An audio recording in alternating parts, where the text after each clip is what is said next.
why are you guys making it easier for people to enter the country illegally? I don't believe we are.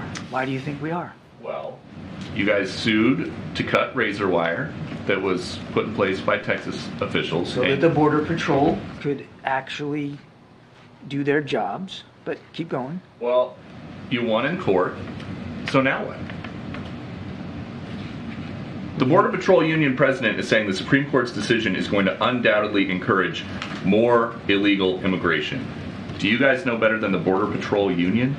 The Border Patrol needed access, and that's why we sued to get rid of that razor wire, so that they could do their jobs. Yeah.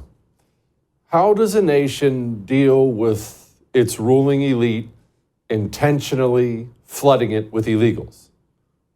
Can you even save a nation like that? Joining me now, founder of the League of American Workers, Steve Cortes. Okay, Steve, it's not, look, we don't have to sit and argue about this. Everyone knows, everyone can see what's happening. They intentionally opened up the border to flood the country with illegals. Again, I'll ask, how do you save a country when it's even possible for one party to get elected and intentionally open the border? How do we save it? Well, it won't be easy, and you're exactly correct. It's possible that we're beyond the point of return, that that things are not actually fixable. Now, I'd like to think that they are, and we sure as hell have to try, right? Because we don't have there's no safety valve. There's no other America. There's no other place for us to go. So we have to do everything we can to save this nation. And when we have an administration in Washington, D.C., who, to use your word, intentionally, that's so important. They have intentionally vaporized the United States border. They are directly attacking the very idea, the principle of sovereignty of the United States.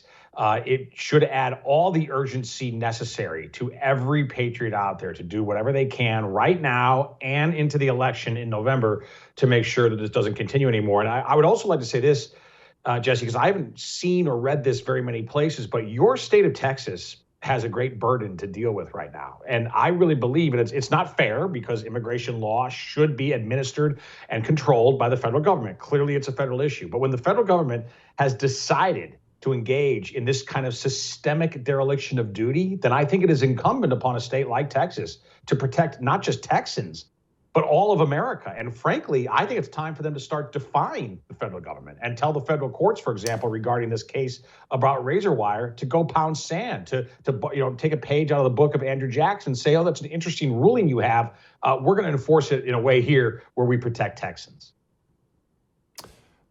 Where does that put us as a nation, Steve? Because it looks like right now Texas is defying that ruling. They were told that by the Supreme Court they had to tear down the razor wire. They're adding razor wire. I applaud them. However, this looks like a good old-fashioned conflict between the states and the federal government. Dare I say it again? How do we get this genie back in the lamp here?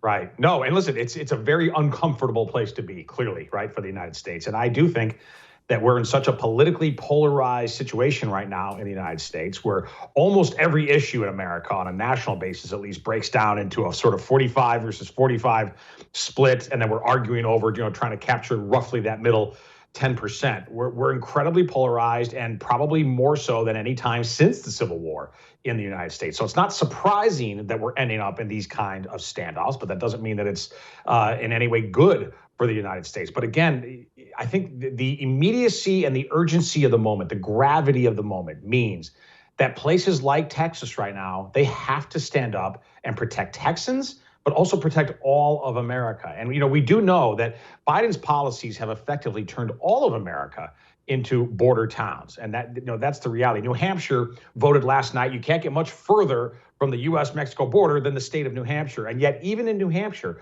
up there in the snowy, cold New England hinterlands, according to exit polling from Fox News, 41% of Republicans said their number one issue is immigration.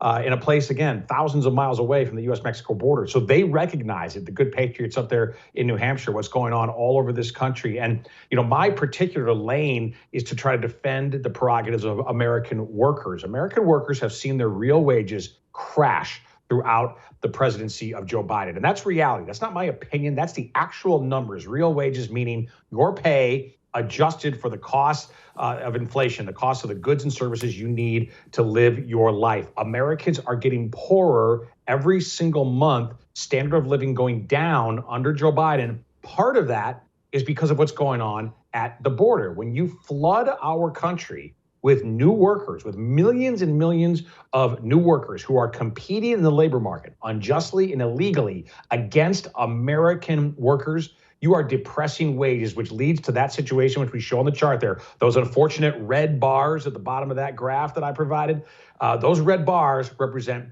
declining real wages since Joe Biden took office. So it's not just that it's bad for our economic security, for our national security. It's not just bad that it's a problem for street safety. It's also clearly a threat to our economic prosperity, to the wages and the well-being of Americans economically in this country to have this open border. Who are the workers blamed for this, Steve? See, this is the problem. I saw a poll yesterday showing the number one issue for Americans by a mile is illegal immigration. The number two issue is exactly what you were just talking about, wages and inflation. Joe Biden opened up the border and he's jacked inflation up through the roof. Pointing out a problem and knowing who to blame for a problem does not seem to be a forte of the American voter. Are they going to make the connection? Well, I sure hope so. I believe so, though. More importantly, hope is not a strategy. I believe so because things are getting so bad, and again, with places that have not historically had migrant issues now having intense migrant issues, right, all across America, even very far away from the U.S.-Mexico border. I think that, reality, that awful cold water has been splashed in the face of so many Americans that they almost have no choice, Jesse, in my view, but to make that connection, that this has happened because of Joe Biden. Now, here's the thing. Was the border perfect under Donald Trump? No, it was not. And Donald Trump did not get the wall built, which to me was by far the biggest miss of his first administration. Now, I hope he gets a second term, and I hope he does build a wall in a second term. But the point is, directionally, the border was getting better and better and was basically under control. Not perfect, but basically under control. We have the exact opposite scenario right now, where it is truly chaos and it's invited chaos. Again, to your point of intentionality, this is really important. This isn't just incompetence from Washington, D.C. and from Biden and Mayorkas and the rest. They have done this willfully. There is a volitional move to institute an agenda of globalism that rejects the very idea of an American border and not just allows, but incentivizes and invites in millions upon millions of unwanted and unvetted migrants into this country. And it's a disaster for the United States. And to me, it's issue number one. I agree with the voters. It's issue number one. It's sort of indictment number one, if you will, against Joe Biden of why he cannot continue to serve as commander in chief of this country.